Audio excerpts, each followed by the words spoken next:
So, next up, this is our last poet performer before the break. So, this next person who's up next, I wanted to wear like this really extra chiffon-y jumper, but like the next performer is so fashionable. You're gonna get your fill. So, this is the bio of Fitz. Fitz, I don't know your second name, I'm sorry. But this is Fitz's bio as spoken by them. So, it's interesting, I'm just gonna read it, okay? Curious? Bored? Just gay? When asked by friends to describe them, answers ranged from the professional, amateur poet writing on themes of disability and trauma, to the silly, at least 6 gays in a very stylish waistcoat, to the slightly bizarre, a response from their sibling with only the word penis. But here is an approximated version. Fitz is a wholly underqualified poet on themes of disability, identity, and grief for lost potentials, with a tendency to use 10 words where 1 would suffice. They have recently acquired a series of very nice ties. P.S. Buy their collection here. HTTPS, semicolon, I did a degree in English literature, and so I don't know the difference. /payhip.com/b/aj7z. Fitz!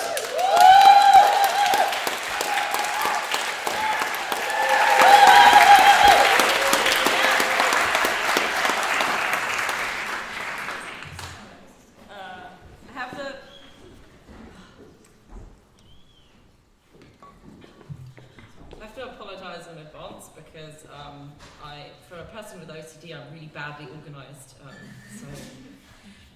going to have to read one from this. I'm just going to go ahead and go for it. This one is called God. I don't know how to tell you. I've never known how to tell you, but the words make it out of me anyway. A flock of birds flying to you, a mountain valley drought breaking. The sick of it inside me is an ocean, drowning things I cannot seem to say. Coiled around my limbs like cold fog, dust wafts around you in the morning sunlight. The ache of winter chases us through the years. I keep reading poems about lovers, but all I can write are obituaries from my childhood, writing and rewriting the quiet misery of growing up dead and living with ghosts, of the words in my stomach, sick like a dog, of the birds in my stomach, comparing you to God.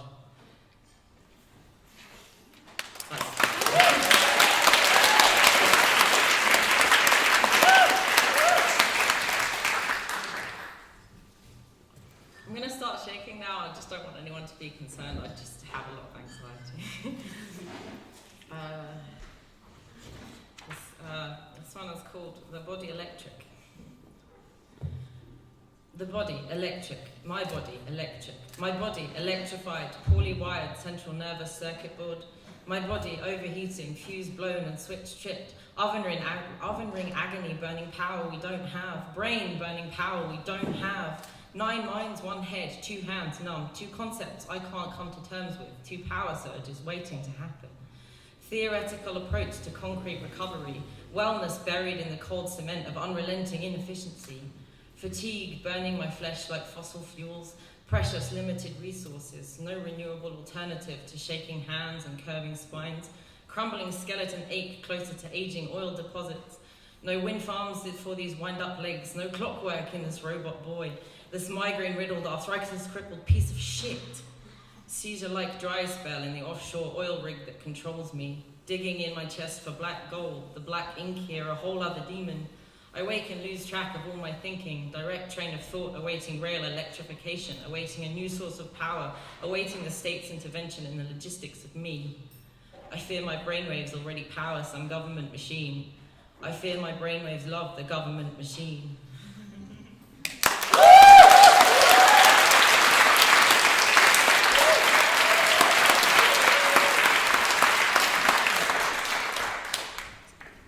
This one's quite a lot longer, and I'm going to trip over my words, and I apologise.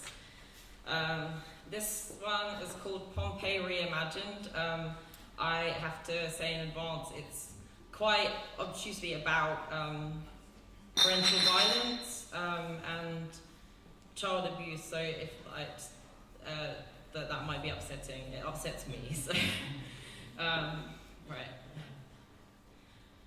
We built Pompeii in our pillow fort of a living room. I smiled, pained, ostensibly not at you, staring at the ground steadfastly, at the grey beige and stained brown carpet, the colour of my socks nestled close to you in a way my hands never could be. Affection, they say, is for children, and small as we may have been, living with bears involves a lot of growing up fast, keeping your hands to yourself and being afraid of shadows other kids can't see. The TV played a soft electric breathing, some genre I still can't explain. My whole body angled to you, subconscious, like a magnet in my chest that pulls me north till I'm crouched in front of you with my fists up ready to fight a bear or a man who gets in the way.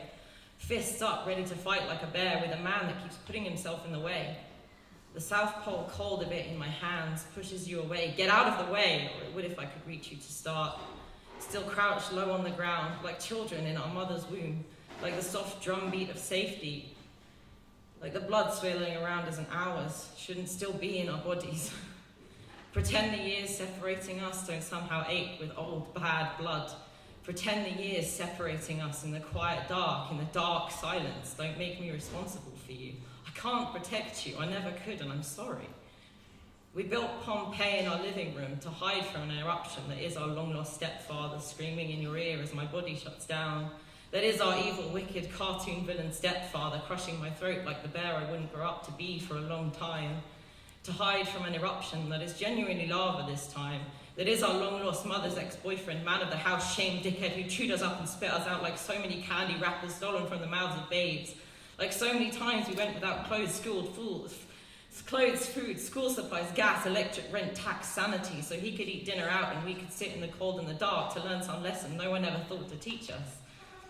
My teeth bared, fists balled at my side, my teeth bared and my jaw dislodged, my lips are bleeding. My chest blooming a bouquet of roses, violet red like the inside of my eyelids, violet red like my mother's wallpaper, irreparably dented by anger. Every siren sounding past our house for years would remind us we were always too scared to call and say, I'm hurt, we're hurt, someone here bleeding us dry, like a vampire who hunts children but doesn't drink the blood, lets it sink into the carpet with abandoned glasses of Coca-Cola, always diet, always branded, always the money that could have fixed this house. Abandoned glasses knocked over and staining the once cream carpet another shade of brown, another shade of mourning. We built Pompeii in our living room because being buried alive screaming and burned from the inside was better than being buried alive in the coffin of our lives as he built tombs of our own bodies that nailed us shut with his fists. Being buried alive screaming and burned from the inside felt like the lesser of two evils when he looked me in the eye and smiled like a feral bear about to pounce, like every copy-paste paedophile in a crime drama. I can't watch him anymore because every time I remember that smile, every time I'm 14 years old again and I just watched him slit your throat just to watch the blood soak into his fists, just so you wouldn't be able to, just to watch you die a little faster, just so you wouldn't be able to speak when Mum got home and made us dinner and tried to fix his mistakes.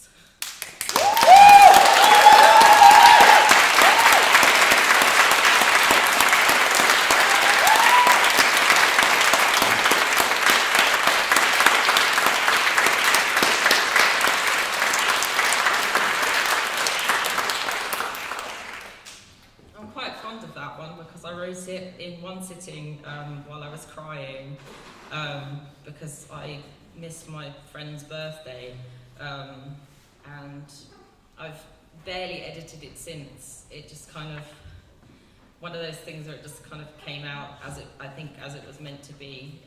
And I didn't cry this time when I read it, so that's great. Yeah. This one is called Fangs.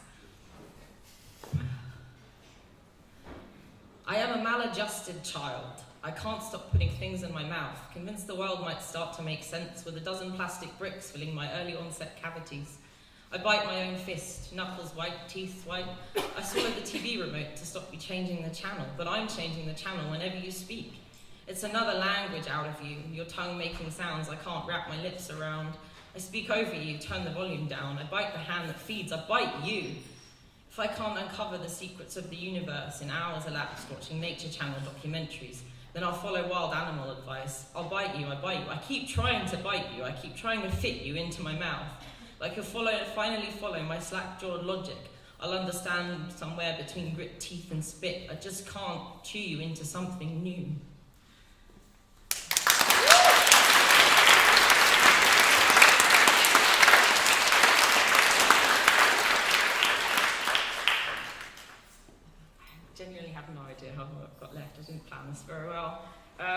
This one is actually my most recently written poem.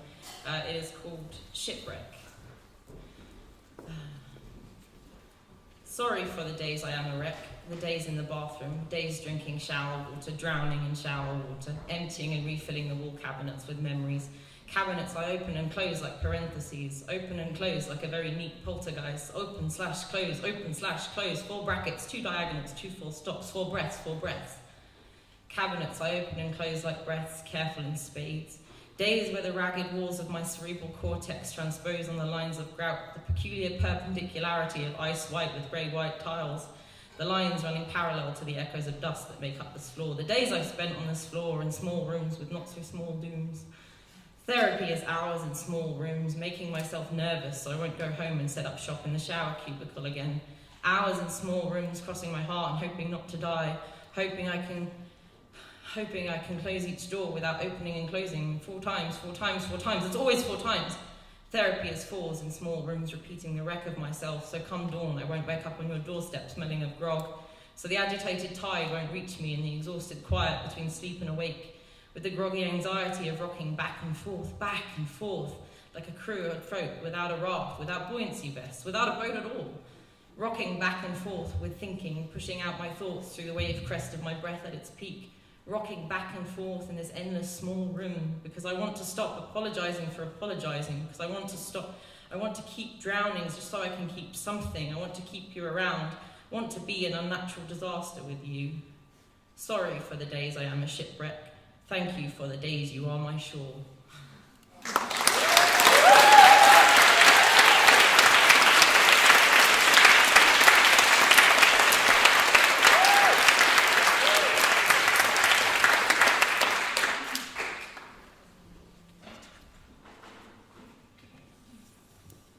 Lost my page. Okay.